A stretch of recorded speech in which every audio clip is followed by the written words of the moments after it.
Hello students, minerals and energy resources के lecture number 3 में आप सबका स्वागत है।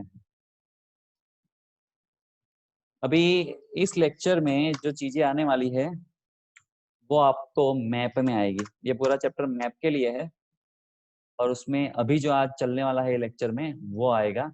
वो किस तरह से आएगा, किस तरह से ट्विस्ट करके भी उसको पूछ सकते हैं मैप में, अगर डिफिकल्ट बनाना हो मैप को तो वो हम लोग देख लेंगे लाइन टू लाइन। हम इसको नहीं देखने वाले क्योंकि इसकी थियरी नहीं आने वाली। हर साल आती है, इस साल नहीं है। फिर भी ऊपर ऊपर से बता रहा हूँ, शायद एक आध क्वेश्चन वेरी शॉर्ट में आ गया तो ऐसा सोच के, लेकिन नहीं आएगा क्योंकि पूरा मैप वाला चैप्टर है ये। Classification of minerals. तो देखिए, metallic minerals, non metallic and energy, three है अलग अलग। ओके, फिर मेटालिक में है ना वापस तीन आते हैं, ferrous, non ferrous and precious. तो ये क्लासिफिकेशन के हिसाब से भी याद रखना है आपको। जस्ट लाइक मेटालिक पहले देखते हैं। तो मेटालिक में वापस दो पार्ट है, फेरस एंड नॉन फेरस। तो फेरस मिनरल्स जिसके अंदर आयन का कंटेंट होता है, तो उसमें है आयन और मैग्नीज। ओके, याद रखें, फेरस में है आयन और मैग्नीज। नॉन फेरस में है कॉपर, जिंक, ये सब चीजें। और प्रीसियस यहाँ पर दिए गए नहीं है, लेकिन वो है हमारे गोल्ड, सिल्वर, ये सब, platinum. Non metallic mica, rock minerals याद रखे, लाइमस्टोन। आपको क्योंकि मैप में ऐसा पूछ सकते हैं कि label the rock minerals in India, limestone ना लिखेंगे शायद, ऐसा हो सकता है रॉक मिनरल्स लिखे। मतलब जब पेपर डिफिकल्ट आता है ना तब ऐसे ट्विस्ट किया जाता है। लेकिन इस बार ऐसा है कि नहीं, गारंटी नहीं, लेकिन हमें दोनों चीजों की तैयारी रखनी है। तो रॉक मिनरल्स, लाइमस्टोन याद रखे उसमें। ओके, तो खत्म भी हो गया। तो इतनी चीजें लेबलिंग में आई और आगे है दूसरा, देखते हैं। हैजर्ड्स ऑफ माइनिंग, यानी माइनिंग के खतरे क्या है। तो ये आपको 3 मार्क्स में आता था लेकिन इस बार नहीं आने वाला, फिर भी ऊपर ऊपर से देख लेते हैं। जो माइनिंग एक्टिविटी है वो बहुत ही डेंजरस भी है। उसमें काम करने वाले जो वर्कर होते हैं उनको बहुत अलग अलग प्रकार के लंग्स रिलेटेड डिजीज होते हैं, लंग्स। क्योंकि जो डस्ट होता है वो सांसों में जाता है और फिर लंग्स में जाता है। और दूसरा कि बहुत बार वो अंडर टनल में, माइंस में जो काम कर रहे होते हैं, तो ऊपर से चीजें उनके ऊपर गिर जाती है, पत्थर वत्थर, रॉक्स, ये सब दब के मर जाते हैं। 2 साल पहले ऐसा भी सीन बना था कि एकदम नीचे कुछ 1 किलोमीटर अंदर काम कर रहे थे और ऊपर बहुत जोर में बारिश चालू हुई और पानी अंदर भर गया नीचे, तो ब्लॉक हो गए थे अंदर, निकल ना पाए। तो ऐसा बहुत बार होता रहता है, तो सब खतरे है उसके।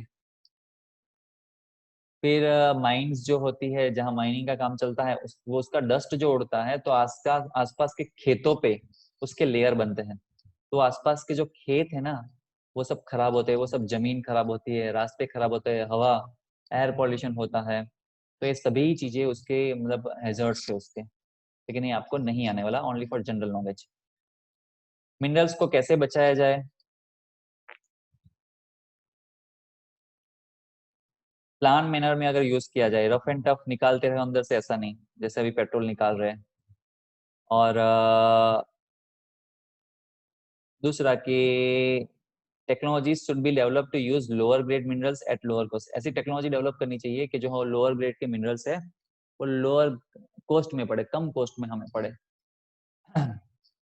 दूसरा, कुछ चीजें ऐसी होती है मिनरल्स में जिसको रिसाइकल कर सकते हैं, जस्ट लाइक आयन है। तो ऐसी मेटल जो होती है उसको रिसाइकल कर सकते हैं, तो उसको रिसाइकल करके वापस यूज करना चाहिए, तो नया निकालना ना पड़े। एनर्जी रिसोर्सेस, इसको समझिए, ये भी मैप में आएगा। कॉन्वेंशनल होते हैं और नॉन कॉन्वेंशनल, इस चैप्टर का आप सालों से पढ़ रहे हो, 8 9 10 में तो आया ही था और पीछे भी आया होगा ये टॉपिक को। तो कॉन्वेंशनल रिसोर्सेज कौन से है, सोर्स ऑफ एनर्जी, वो देखते हैं। कॉल कॉन्वेंशनल है। फिर पेट्रोलियम, नेचुरल गैस, ये मैप में इंडिकेट, लेबलिंग आपको करना रहेगा। इलेक्ट्रिसिटी। फिर आएगा नॉन कन्वेंशनल, तो न्यूक्लियर एंड एटॉमिक एनर्जी, मतलब एटम से हमारा जो आता है क्या बोलते हैं यूरेनियम, ये सब चीजों से जो एनर्जी जनरेट करते हैं, हमारे यहाँ काकरा पार है। फिर solar energy, solar solar light से एनर्जी जनरेट करते हैं।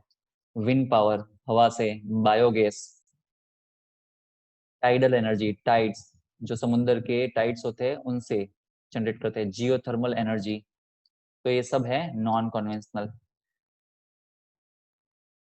आपको ऐसा आ सकता है कि भाई विंड पावर स्टेशन कहाँ पर है, गुजरात में या इंडिया में, लेबल करो।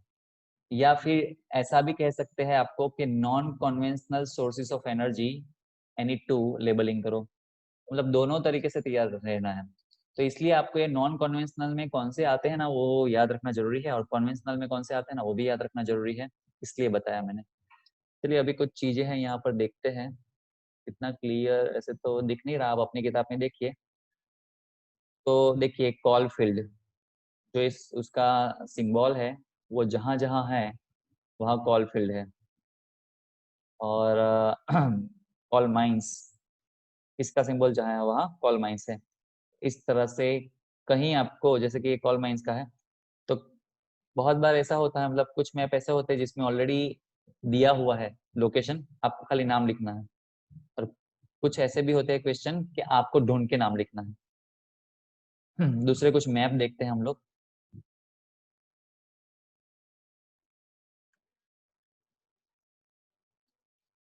देखिए जैसे कि ये माइका है, तो देखिए यहाँ पर है, यहाँ पर है, यहाँ पर है, यहाँ पर है। तो कुछ कुछ काम के लोकेशन याद रख लेने हैं। जैसे सभी याद रखने पड़ेंगे, लेकिन कुछ काम के है उसको एकदम ठीक से याद रख लेना है। फिर आयन और माइंस तो देख लिया हम लोगों ने, मैंगनीज। और ये बॉक्साइट देखे, बॉक्साइट बहुत सारी जगह पे है यहाँ पर। तो वो सब चीजें आपको याद रखनी है। क्वेश्चन आंसर इसमें याद नहीं रखने हैं, वेरी शॉर्ट नहीं पढ़ना है, शॉर्ट नहीं पढ़ना है, लॉन्ग नहीं पढ़ना है, कुछ नहीं पढ़ना है, खाली मैप याद रखने हैं। मैप की प्रैक्टिस करनी है आपको। ओके। दूसरा है ये nuclear and thermal, most time पे आएगा ही आएगा। न्यूक्लियर पावर प्लांट, मतलब ऑलरेडी आपको, जैसे कि ये निशान है, देखिए इसका निशान देखिए रेड कलर का, और यहाँ पर है। तो यहाँ निशान दिया जाएगा आपको, एक वन टाइप ऑफ क्वेश्चन के निशान दिया गया है, सिंबल दिया गया है। अभी वहां कौन सा न्यूक्लियर पावर स्टेशन है उसका नाम लिखना है। तो यहाँ है काकरापार, ये हमारा बारडोली यहाँ पर है। और हमारे बारडोली से 30-40 किलोमीटर पे ये काकरापार है, काकरापार पावर स्टेशन जिसको हम बोलते हैं। तो आई थिंक लास्ट एग्जाम में तो यही आ गया था। तो बहुत कम है, आसानी से आप याद रख पाओगे। देखिए ए 1 2 1 2 3 4 5 6। तो इसमें थोड़ा क्लीन दिख नहीं रहा क्योंकि मेरी जो किताब है वो थोड़ी प्रिंट उसकी ठीक नहीं है। लेकिन आपकी जो नई टेक्स्ट बुक होगी उसमें क्लीन प्रिंट होगी। तो उसमें आप ये देख लेना, ये मोस्ट टाइम पे आएगा ही आएगा, 1 मार्क्स जाएगा अगर आपने ये याद नहीं रखा तो। पूछते ही है किसी एक को, बोर्ड में भी और स्कूल में भी। इवन आप लोकेशन के साथ भी याद रखना है। आप ऐसा मत सोच लेना कि यहाँ पर लेबलिंग होगा, खाली मुझे नाम लिखना है, ऐसा नहीं है। शायद ऐसा भी हो सकता है कि आपको खुद करने के लिए कहा जाए दोनों चीज, इस तरह के क्वेश्चन भी होते हैं। ओके, सो दोनों तैयारी रखें। तो इसकी एक टेक्निक होती है, वो हम मैं आपको दिवाली के बाद उसको, जब हमारा सिलेबस खत्म होगा तब बताऊंगा, जब हम रिवीजन करेंगे। चलिए तो यहाँ पर ये चैप्टर खत्म होता है। सिर्फ मैप आएंगे, दूसरा कुछ नहीं आएगा। और अभी आपको होमवर्क में क्या करना है वो सुन लीजिए। ये जो न्यूक्लियर पावर स्टेशन है ना जितने भी, वो आपको नोट में मैप बनाना है इसका। हाथ से बना दीजिए, जैसा बनेगा ऐसा चल जाएगा। और ये इंडिकेट करके, लेबलिंग करके, फिर उसको फोटो खींच के अपलोड कर देते हैं एज अ होमवर्क। समझ गए? ठीक है, फिर मिलेंगे नए चैप्टर के साथ। तब तक के लिए गुड बाय।